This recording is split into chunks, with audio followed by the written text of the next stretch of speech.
Hanya satu begitu wisatawan itu malas. Apa dengan Madura?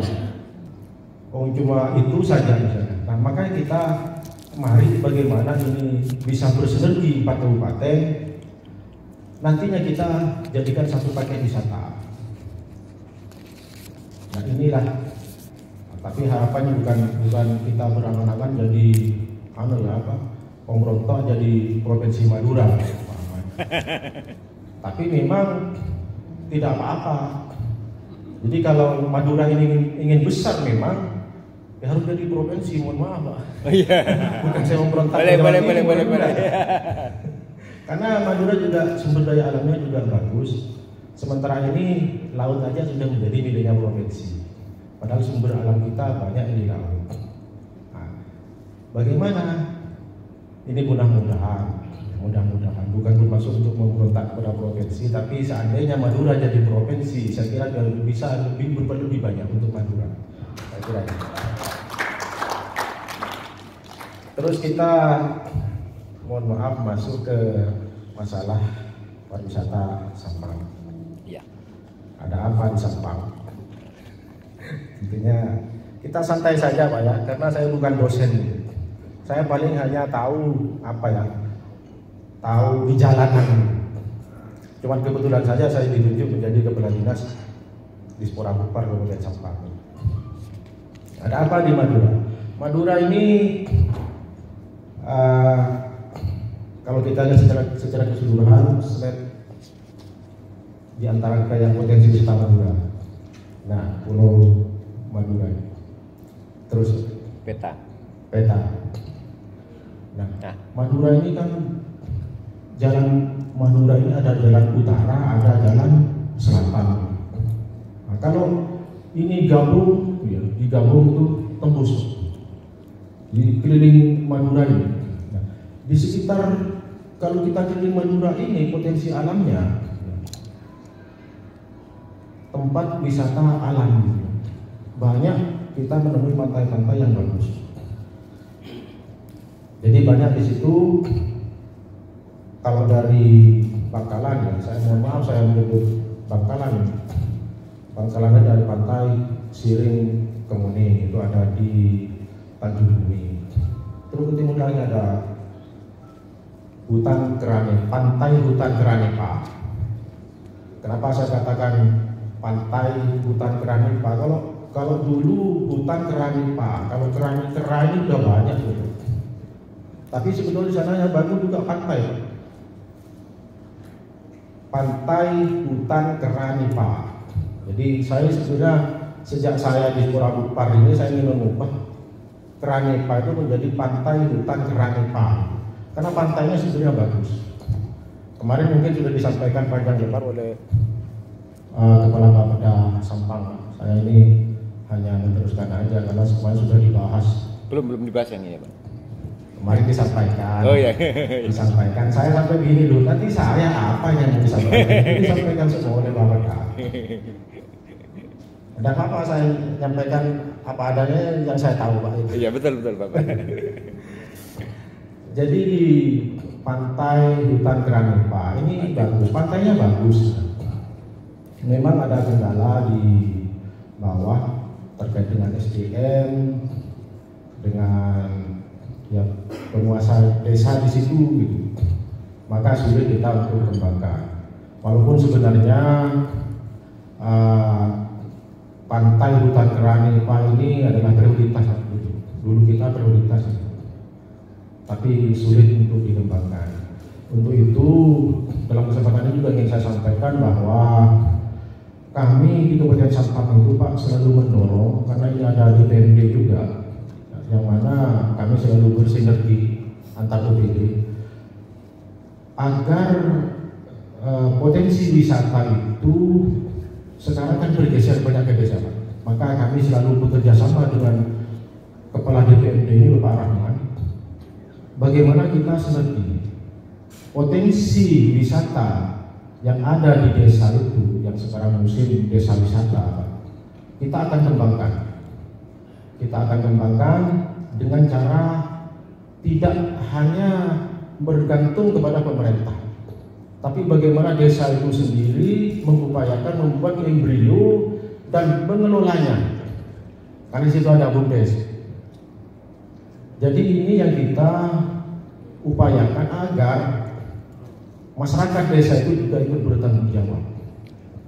Karena selama ini kalau pembangunan destinasi wisata ini ditanggung oleh pemerintah kabupaten, oleh APBD kabupaten, desa itu kadang santai-santai saja, tidak ada tanggung jawab. Maka dari itu kami selalu bekerja sama dengan BPMD Bapak Rahman ini, bagaimana dana desa itu bisa diperuntukkan untuk pengembangan potensi wisata yang ada di desa melalui Pokdarwis dan BUMDes yang ada di desa.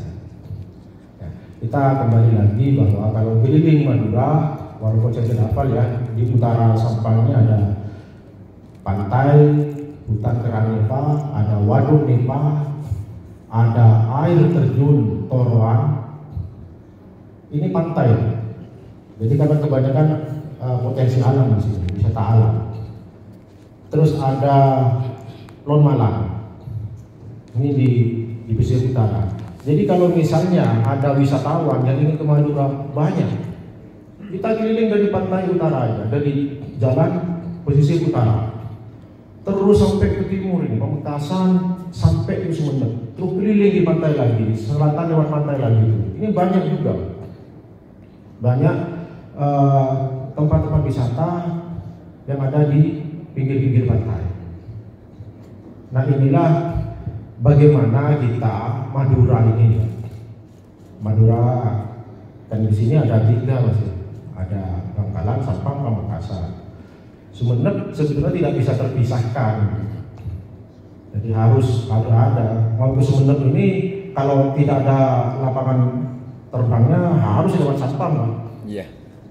Itu harus lewat Bangkalan, Sampang, Pamekasan. Jadi inilah kalau saya gambarkan ini Pulau Madura yang seperti ini, banyak potensi, terutama potensi alamnya yang bagus untuk tempat destinasi wisata. Terus lanjut. Nah, sebaran potensi di seluruh Kabupaten Sampang ini memang banyak. Jadi tidak hanya di pinggir tadi, di pinggir pantai, tapi di tengah-tengah ini. Jadi karena begini Bapak, Sampang ini, Sampang khususnya ya, untuk pariwisata ini kita bagi dalam 2 zona, utara dan selatan. Jadi utara kita garap mulai tahun kemarin, mulai tahun 2021 ini kita garap utara. Sudah bermunculan diantaranya Pantai Lon Malang, sekarang sudah jadi, Lon Malang sudah jadi, sudah jalan gitu. Terus ada yang sedang kita garap sekarang di utara juga, di Suku Banan ini Kampung Melon Nakote. Ini khusus agro, Kampung Melon. Nah kita fokus ke utara. Pada tahun 2022 ini juga fokus ke utara. Maka pada saat ini juga kita Kabupaten Sampang sudah meluncurkan namanya PAS. Kemarin sudah disampaikan juga mungkin oleh Kepala Bapeda Sampang. PAS ini Pantura Agrowisata Sampang. Ini kenapa kita buat? Karena untuk mendongkrak perekonomian Sampang bagian utara akibat adanya pandemi corona. Jadi ada pandemi kemarin, kita sangat terpuruk di bidang wisata ini. Maka bagaimana kita akan meningkatkan itu, meningkatkan perekonomian kita sekarang buat program PAS. Dan mohon maaf Bapak Ibu yang dari Sampang, kita sekarang ini sedang membuat produknya. Launching PASnya sudah kemarin kita launching, sekarang kita hari ini ditandatangani oleh Pak Bupati produknya. Jadi produk itu bagaimana OPD, bagaimana Sampang bagian utara ini nanti ekonomi meningkat, tapi harus dikeroyok juga oleh OPD-OPD lain. Jadi ini kaitannya pariwisata di Sampang Utara agar ditingkatkan, agar dikembangkan sehingga meningkatkan perekonomian masyarakat Kabupaten Sampang di daerah utara. Di daerah selatan kita agak geser ke ke tengah ya, ke tengah dulu sebelum ke selatan. Jadi di tengah itu ada Kampung Melon, terus ada desa Kampung Pancelin di Sukobono juga ini. Di Kampung Pancelin ini peternakan sapi dan juga di situ sebagai edukasi bagaimana beternak sapi Madura. Dan di Kampung Pancelin ini juga ada villa waktu itu. Ada villa. Bagi mahasiswa-mahasiswa yang ingin belajar edukasi ke sana bagaimana tentang budaya sapi. Nah, ini disediakan ada di Kampung Pancelin. Nah, terus ke selatan lagi. Ke selatan ini ada Waduk Lempes, ada gua. Jadi ada gua lebar. Kemarin sudah disampaikan juga oleh Bu Hane, tapi gua lebar ini tidak bisa dikembangkan karena safety-nya belum. Tapi di sekitar gua lebar ini sekarang ada wisata buatan. Di situ ada investor yang membuat kolam renang mainan. Artinya apa ya? Waterboom gitu. Ini yang waterboom ini dikelola oleh Serta. Yang gua lebarnya ini adalah pemerintah Kabupaten Sampang. Berdekatan. Jadi jaraknya hanya sekitar 20 meter gitu. Anggap satu kawasan gitu. Ini nanti mudah-mudahan tapi sekarang masih proses lah, belum selesai. Mudah-mudahan nanti ketika ini selesai bisa menjadi tambahan lah untuk tujuan wisata Kabupaten Sampang. Kalau tidak nasional ya lokal dulu udah apa-apa, daripada orang Sampang nanti pergi ke Malang, ke Batu, udah di Sampang aja kan gitu. Terus agak geser ke selatan lagi ada Kampung Belanda Pak di Grambol. Nah, ini ada kita kembangkan juga. Kampung Belanda. Kampung Belanda. Terus Bapak saya sampaikan juga di sini ya bahwa di Sampang itu ada 3 sebenarnya prioritas, 3 destinasi yang prioritas. Akan tetapi sampai sekarang tidak jalan. Ini barangkali nanti melalui bantuan provinsi yang selama ini mandek katakanlah tidak berkembang, barangkali bisa dikembangkan lagi. Contohnya tadi saya sampaikan Pantai Hutan Keranepa 1 ya. Yang kedua Pantai Camplong. Saya kira Bapak Ibu sebenarnya sudah tahu semua bagaimana Camplong, kejayaannya Camplong pada masa dulu. Saya masih SMA ya, masih kuliah. Saya Camplong itu jaya Pak. Teman-teman kuliah saya dulu di Surabaya ingin ikut ke Madura, ingin tahu Camplong itu seperti apa Camplong katanya. Jaya dulu. Nah sekarang ini tidak bisa kita kembangkan, sulit. Nah, kenapa? Ya persoalannya Camplong itu dikelola oleh pihak ketiga dan kontraknya sampai 25 tahun, nanti sampai tahun 2030 sampai 2030. Nah sekarang kami di Spora Bupar Kabupaten Sampang tidak bisa berbuat apa-apa di Camplong ini. Ketika kita mau adakan pengembangan itu, ya terkendala itu karena pihak ketiga. Pihak ketiga itu pengelola hotel Surabaya Group yang punya hotel di Juanda itu apa namanya? Utami. Nah itu kami agak sudah di situ. Padahal eman sekali, aksesnya bagus. Seandainya pantai kita kemas lah, kita jadikan pantai itu bersih, dikelola dengan bagus, saya kira gampang sekali. Nah ini yang tetap menjadi kesulitan kami. Yang ketiga ada destinasi wisata budaya, wisata religi. Di situ ada makam Ratu Ibu. Ini ke selatan, makam Ratu Ibu. Makam Ratu Ibu ini tidak bisa seperti di Bangkalan itu, Kehole itu kami jelas historinya. Yang di Ratu Ibu ini kadang jejaknya itu kita masih sekarang ini masih kurang referensi. Karena masih harus ada kolaborasi ataupun ada sinkronisasi dengan kabupaten lain. Ratu Ibu ini kaitan dengan Bangkalan. Bangkalan juga ada Ratu Ibu, di Sampang Ratu Ibu.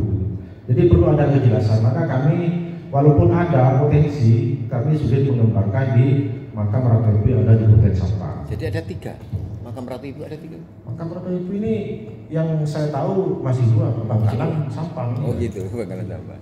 Iya. Jadi historinya ini harus ada kerjasama antar kabupaten untuk bisa lebih jelas, sehingga nanti apa yang kita jual itu bisa lebih diterima oleh masyarakat. Saya kira 3 ya tadi sudah saya sampaikan, ada 3 prioritas itu ya, tapi tidak jalan. Ini nanti mohon dari provinsi untuk ikut membantu memikirkan ini. Prioritasnya adalah Pantai Nepa dan kemudian Camplong sama yang satu ini Ratu Ibu. Ya. Oke. Terus ada daya saing pariwisata Kabupaten Sampang. Jadi kita ini kalau ingin memiliki daya saing, tentunya ada 3 komponen. Ada 3 komponen dari pemerintah sendiri. Jadi pemerintah melalui kebijakannya seperti yang dilakukan sekarang ini, saya membuat perbu. Ini adalah sebagian dari kebijakan pemerintah. Bagaimana agar OPD lain itu melakukan sinergi dengan saya di Sekolah Bupar dan saya selaku leading sektornya, akan tetapi saya harus didukung oleh OPD lain. OPD lain ini kan banyak, BPMD yang tadi saya sampaikan, Bapeda, tentu Bapeda karena program dapurnya ini Bapeda. Jadi kemarin ada yang mengatakan minta ini, minta itu, tapi Bapeda selalu coret gitu, tidak bisa. Jadi Bapeda, BPMD, Kopindak, perdagangan terkait dengan pemasaran. Terus pertanian, karena banyak agro di sini, wisatanya agro. Kalau tidak didukung pertanian, tidak jalan. Maka pertanian juga harus mendukung. DLH ini bagaimana lingkungan? Kalau misalnya di tempat wisata sampahnya tidak bagus, kan ini DLH ini kan? Atau DLH itu memberikan masukan atau memberikan semacam bantuan fisik. Terus ada Dishub ini PJU. Di sini kan ada Dishub, ini ada Pak Yulis. Saya masih melihat Sampang karena Bangkalan dan Makassar saya tidak kenal atau belum kenal. Saya masih melihat Sampang ini ada Pak Yulis ya. Kenapa Dishub? Jalan-jalan ke tempat wisata itu harus ada penerangan. Maka di Dishub ini ada yang punya program PJU. Di sekolah nanti di program PJU, loh dipertanyakan. Pasti bapaknya, ini bukan urusan kamu ini, coret lagi. Maka Dishub lah. Terus PUPR, di sini ada juga mungkin PUPR. Diundang juga PUPR di BRKP, dulunya Bina Marga ataupun Cipta Karya kalau dulu. Karena di kabupaten lain namanya tidak sama ya. Ada DPRKP ini yang menangani lingkungan. Misalnya di tempat wisata yang akan kita bangun atau yang ada potensi itu butuh kamar mandi seumpamanya. Ini kan DPRKP ini, kita kan yang bisa intervensi di sana. Terus di tempat wisata itu butuh akses jalan, tentunya PUPR. Ya, tidak mungkin kan, karena kita menginginkan, mungkin kabupaten lain juga begitu. Bagaimana connecting atau koneksi antar tempat wisata yang satu dengan yang lainnya itu bagus. Seumpamanya ya dari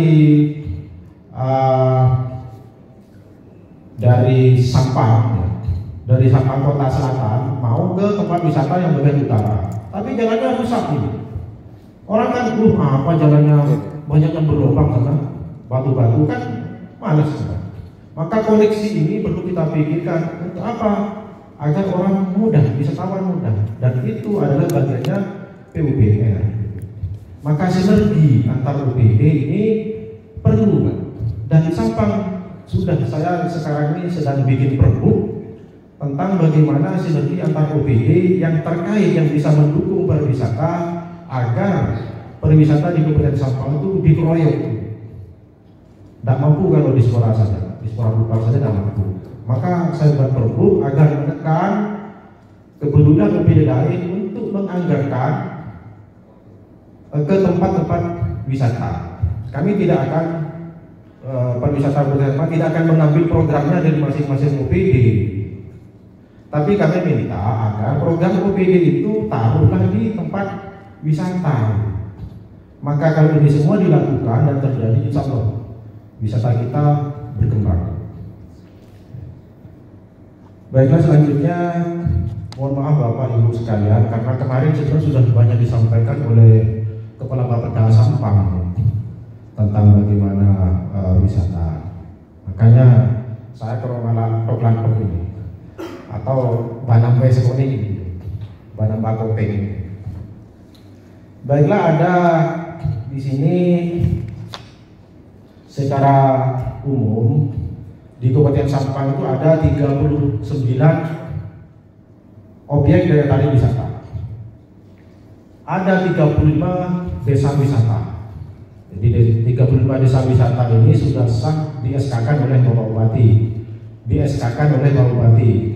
Mohon maaf Pak Kepala DPMD Pak Rahman.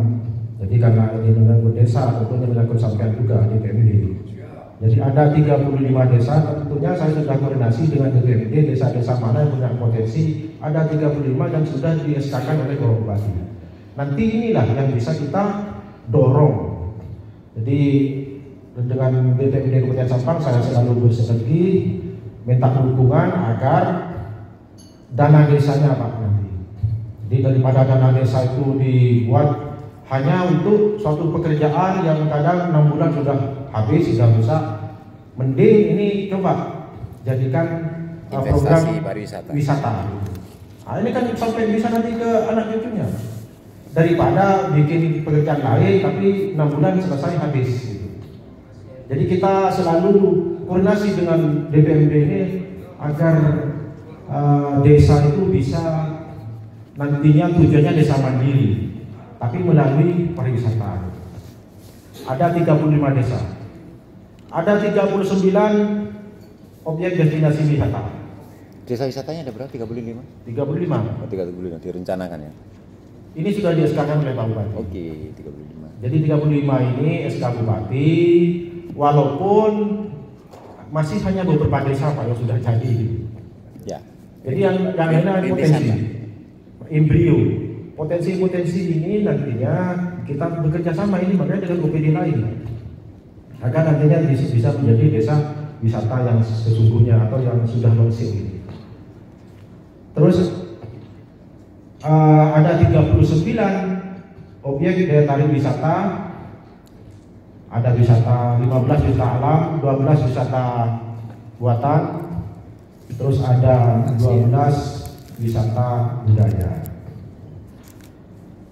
Terus ada aircraft, ada 206, banyak ya kalau aircraft ini. Ada fashion, kriya, seni rupa, kuliner, seni pertunjukan dan fotografi. Terus di Sampang ini ada 23 akomodasi pariwisata. Hotelnya ada 7. Oh, gitu. Homestay-nya ada 15. Homestay ini banyak di daerah utara, Pak. Di Kampung Melon itu banyak, karena di situ Kampung Melon Napote sebenarnya, karena banyak yang ke sana itu hanya untuk bagaimana caranya menanam dan mengelola melon ini. Jadi banyak murid dan juga orang-orang yang edukasi ke sana. Makanya di sana ada homestay. Terus ada villa 1. Ya tadi saya sebutkan di Kampung Pancerling ini budidaya sapi ya, itu dibangunkan villa di sana. Jadi bagi yang ini banyak mahasiswa kayak sana. Oh iya, ya peternakan ya. Iya. Terus ada kawasan strategis pariwisata ini 11 dan destinasi pariwisata kabupaten ada 4, tapi diantaranya sudah saya sebutkan ada 3 prioritas yang tidak jalan sekarang Pak, minta dukungan ini. Ya. Terus secara umum kepariwisataan di Kabupaten Sampang ini ada kondisi destinasi wisata pasti mengandalkan potensi alam. Memang ya bagaimana alamnya seperti ini Pak Madura. Sampang ya seperti inilah, tidak seperti Batu, tidak seperti Bali. Memang ya seperti ini. Dulu aja saya waktu kuliah ditanya sama teman-teman saya waktu sama mahasiswa dulu, Madura itu garam semua ya? Jadi karena namanya pulau garam, ini kira garam semua. Maka ada yang penasaran, ya udah tidak apa-apa, ikut ayo. Karena ingin lihat Pantai Gamplong, ikut ke sini. Oh ternyata banyak pohon-pohon juga hijau. Jadi memang alamnya inilah Madura. Banyak embrio wisata desa. Jadi ketika kami yang sukses mengorbitkan Lon Malang, mungkin Bapak Ibu sudah tahu semua Lon Malang, Pantai Lon Malang. Ini dulunya kan kawasan yang gersang, tidak ada orang yang tahu. Ternyata dikelola oleh Pak Darwis, Bumdes bekerjasama dengan kepala desa. Ternyata jadi sekarang. Setelah jadi itu, banyak desa-desa yang lain yang juga penasaran, yang juga menginginkan punya destinasi wisata di desanya masing-masing yang mempunyai potensi. Maka kita lakukan pembimbingan, lakukan sosialisasi, juga kerjasama dengan DPMD, bagaimana desa-desa ini supaya mengetahui potensi desanya. Maka kita buatlah SK, datanya itu dari DPMD juga, bahwa setelah kita minta di desa ini punya potensi apa, usulkan kepada kami, lalu kami buatkan SK bahwa di desa ini layak nanti untuk dikembangkan menjadi tempat wisata, menjadi destinasi wisata. Di samping itu juga ini nanti ke masalah kelembagaan. Sekarang ke kondisi industri wisata, Ekraf ya. Ekraf tumbuh pesat karena banyak, barusan aja karena pandemi ini usaha-usaha yang besar itu tidak bisa berkembang, maka Ekraf lah, ekonomi kreatif, ada kerajinan-kerajinan yang mendukung tentunya kepada pariwisata ini yang tumbuh karena ini paling bertahan. Ketika kita diterpa pandemi, kerajinan ini yang bisa bertahan. Lainnya tergusur sudah kita tahu bahwa mall-mall yang besar itu banyak sudah Giant, Carrefour ini sudah mau gulung tikar gitu ya. Dengan ekonomi kreatif ini yang penting inovasi aja. Misalnya jual rujak diinovasi, sementara ada rujak sehari ini kan. Ini berkembang ini, hanya inovasi aja. Maka Ekraf ini penting. Banyak sebetulnya di Kabupaten Sampang, bahkan di Madura juga tumbuh, walaupun secara online kecil-kecilan umpamanya tetap jalan. Terus memang kita kekurangan skillnya itu kurang di Madura ini, jadi perlu perlu adanya dari pemerintah juga. Terus kondisi pemasaran wisata, kondisi pemasaran ini juga ya agak sulit lah Madura, apalagi ketika ini yang paling saya ini menjadi tantangan buat saya. Madura ini dikatakan Madura keras, Madura tidak aman. Nah, ini yang ingin saya hilangkan sebetulnya. Mohon maaf agak keluar sedikit karena kemarin waktu kami menyelenggarakan kerapan sapi Piala Bupati, dan kebetulan Bapak Bupati itu mengundang komunitas Rubicon se-Indonesia. Ada 50 kendaraan Rubicon ya, datang ke Sampang membawa keluarganya, berjumlah dengan keluarganya 150 orang. Ini kalau Rubicon ini kan jelas orang sultan semua ini. Soalnya Rubicon itu kalau sudah modif itu ke atas 1 miliar harganya. Walaupun ini Rubicon sudah lama gitu, bekas itu, tapi ke atas 1 miliar harganya kalau sudah modif. Artinya yang memiliki Rubicon ini, apalagi Rubicon off-road, ini pastinya orang kaya. Jadi Bupati mendatangkan itu, teman-temannya di Jakarta, termasuk dari Bali, Maka kita dalam kesempatan itu kita sampaikan bahwa ini Madura ini aman sebetulnya. Mereka datang ke sini, kita layani dengan baik, kita sapa dengan sopan. Mereka semua bangga, senang. Saya minta Bapak Ibu para sultan untuk dijadikan story di medsos Bapak Ibu. Mereka langsung pada saat itu juga jadikan story dan langsung menunjukkan kepada kami, Pak, ini kami sudah banyak yang komen katanya. Nah, ini merupakan bagian dari kami, Pak. Bagaimana menyampaikan ke dunia bahwa Madura ini aman gitu. Ini yang penting gitu.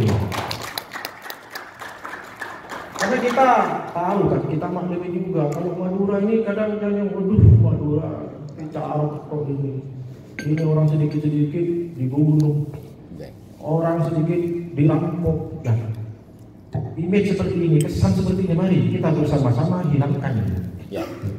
Hilangkan, mari. Saya dalam kesempatan itu saya sampaikan, saya pegang mic sendiri karena Kerapan Sapi adalah jadi sektornya di Disporabut, Pak. Dan saya selaku ketua panitianya Bupati Kap. Saya pegang mic, saya sampaikan memang kampanye gitu kepada orang-orang yang dari Jakarta, yang dari Sumatera, Kalimantan, ada semua itu komunitas Rubicon. Dan saya menyampaikan ini Madura aman, Pak. Madura aman, Madura ramah. Saya sampaikan begitu. Mereka bangga, mereka tertawa, senyum semua. Gitu. Jadi inilah mari kita semua buatlah image Madura ini bahwa Madura aman. Jadi ini yang pertama. Barulah nanti kita harapkan orang-orang dari luar itu kita datang. Nah, kemarin juga waktu event Kerapan Sapi ada turis juga dari Prancis namanya Mr. Lem. Juga saya wawancara, saya dikasih mic juga. Ayo Mister, sampai ngomong. Cuman saya tidak bisa bahasa Inggris. Sampai ngomong kalau Madura ini aman gitu. Dia ngomong dalam bahasa Prancis. Mr. Loren namanya, bersama istrinya datang juga kontor. Jadi kesempatan itu bisa digunakan untuk beliau itu bisa menyiarkan ke dunia bahwa Madura aman. Jadi ini kondisi apa ya, pemasaran tadi agak keluar saya agak pas ke Kerapan Sapi. Jadi pemasaran wisata ini perlu adanya branding produk yang lemah memang kita ya udah kita akui lah. Di sini ini memang tidak gencar seperti di Batu, di Malang, di Banyuwangi gitu. Tapi kita harus optimis, ayo ngintip apa keberhasilan di sana, kita intip. Saya ngintip juga, ngintip Banyuwangi ini. Kadang Pak Rahman ini sering masukkan ke saya. Pak harus semua oh ya, makanya saya perkuatkan dengan perbu. Jadi agar OPD lain ini mari mendukung semua apa yang saya programkan, kabupaten programkan untuk meningkatkan atau mengembangkan pariwisata Kabupaten Sampang. OPD lain, maka saya perlukan perbu. Saya ngintip Banyuwangi. Silahkan barangkali nanti Bangkalan seperti itu, Makassar atau sudah duluan kabupaten lain. Saya terima kasih. Terus peran medsos sangat dominan, memang kita akui sekarang ini. Medsos